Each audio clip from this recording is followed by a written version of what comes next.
Over the past few Sundays, we've been listening to gospel stories of what other people think of Jesus. He had been traveling in the north region of Galilee. He was around the regions of Tyre and Sidon on his way back to the Sea of Galilee. And this Sunday, we find out that he is in the region of Caesarea Philippi, which is the Tetrarch of Philip, a region up in the north. And here, he is talking to the disciples. And he sort of asked that question, sort of a summary. Let's talk about what we've heard over the past part of our journey. Because in the gospel, Jesus is in this region of Caesarea Philippi, and he asked, "Who do people say that I am?" And there's this story, which I love, there's some name calling of who Jesus is. The disciples say, well, some say you are John the Baptizer, others Elijah, and still others call you one of the prophets. And you, Jesus looks at the disciples, he went on to ask, who do you say that I am? And Peter answers, you are the Messiah. Then Jesus says, now don't tell anyone. Peter calls him Messiah, the Hebrew word for the anointed one. The Greek word is Christos, Christ. You are the Christ. Same word, the anointed one of God. He then begins to unfold what that means. Because one image of the anointed one, the Messiah, would be king, ruler. And Jesus says, yes, it's that. And the Son of God has to suffer much, be rejected by the elders, the chief priests, and the scribes, be put to death, and rise 3 days later.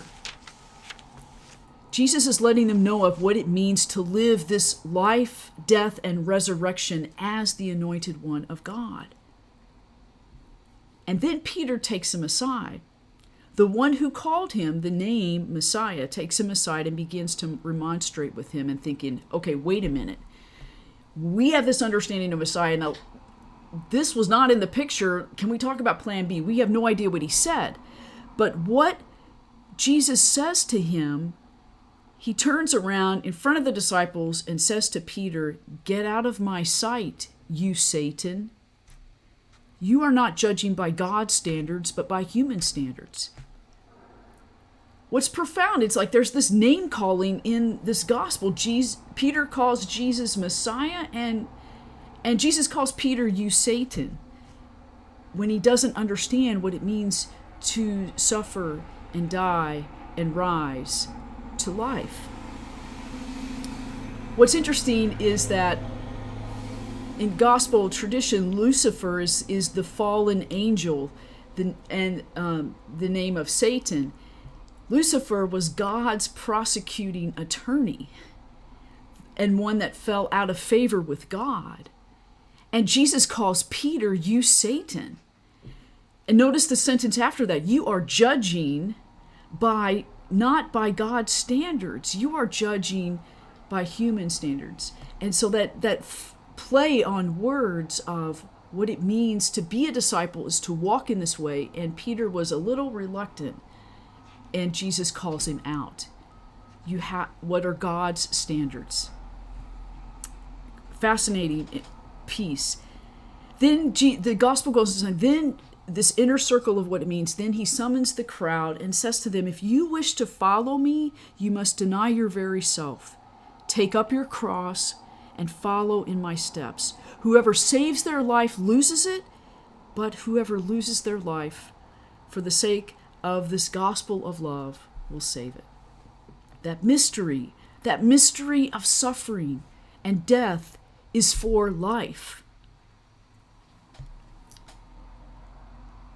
This week, who do we call? How do we name God in our lives? And Christ, the anointed one of God. How do we embrace that mystery of what it means to be a disciple, so that we walk in the way of suffering and dying to live, and trusting that God is with us in that mystery of suffering?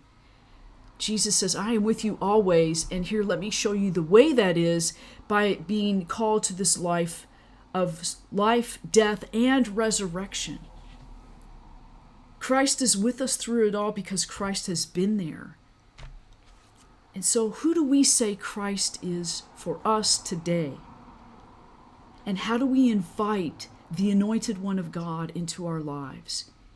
In the way we live, in the way we live as resurrected people, as joyful people, and as the way we live in our suffering and compassion for one another. How do we welcome the anointed one of God into our lives? Amen.